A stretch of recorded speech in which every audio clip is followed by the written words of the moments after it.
100 years ago, there was the Great Depression. Now it's the woke depression. Hit the like button. Let's aim for 1 like. Now, ladies and gentlemen, I'm convinced that losing money is some sort of weird fetish for these woke companies. Every time I look up, they're pointing a directly towards their face, because look, one of these woke executives is like, how do we increase our abysmal sales? Another purple-haired weirdo screams and screeches from the rooftops, we can attack the customers. Oh, wait a second, wait, we already did that and it didn't work, which means it will work again. Let's try it for the 10,000th time. The real question from all this is that, will the woke machine ever stop printing money? Because it just seems so endless at this point. Now look, another day in the US, another day of just pushing skin color politics into anything. You know what's funny? I think a lot of you will feel this exact same way. Not once has it ever occurred to me to think about or even care about people of a different race than me that play video games. I didn't realize that having fun was conditional to your ethnicity. People like the woman I'm about to mention love driving the conversation towards us versus them. This tribalism and divisiveness which they are apparently against, but seem to inject it in every single conversation. Look, let me make this very clear. Separating us into racial categories is inherently exclusionary. This obsession with race has gotten so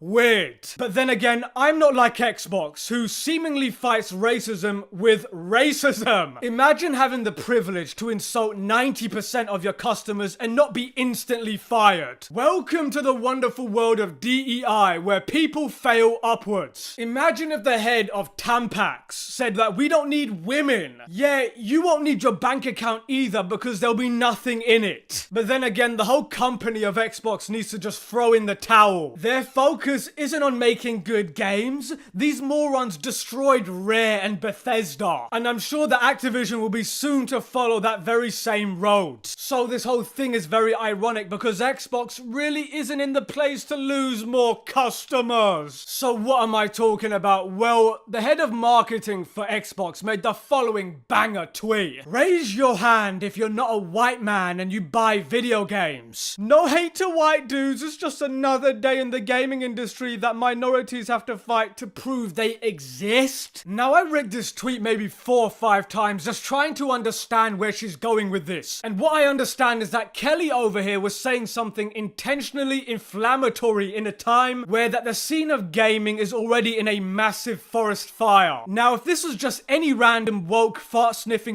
kid on Twitter, nobody would care. She is the head of marketing of Xbox. Now, do I think this tweet by itself is malicious? Probably not. But to say this as the head of marketing during Gamergate 2.0, I mean, just the audacity of this Karen. She has the nerve to bash the demographic that supports her in the industry. She's the global head, which means she can't be held to the same standard as the layperson. And given the current climate and atmosphere in the industry, mentioning race or gender in any capacity is clearly trying to incite a reaction. You know what, Kelly? Let me try and tell you something that might help get this into your nutty brain. There's an entire hemisphere of non-white gamers that play video games. But for some reason, Kelly, you just can't seem to find them, can you? And here you are, begging them to raise their hands. I can't think of anything more patronizing than that. Literally nobody thinks white guys are the only ones who play video games. You know, I distinctly remember as a wee lad playing Modern Warfare 2 online and hearing every Spanish swear word known to man. Why not just say in this tweet, raise your hand if you're a minority? To me, that sounds way less divisive than saying raise your hand if you're not a white man. Is because what you try to do is be deliberately exclusionary. You could have just removed the white guys out of the statement and then just made it about minorities without drawing the comparison. Raise your hand if you're a minority playing video games, and that's it. And I don't think many people would care. You know, either way, whether this post was made intentionally or the person is severely incompetent in regards to the job she's supposed to do, it just shows the mindset of the head of marketing of a billion-dollar company. This is a whole new strategy of the new DEI standard in gaming, like removing female curves for some reason and making them more manly in design.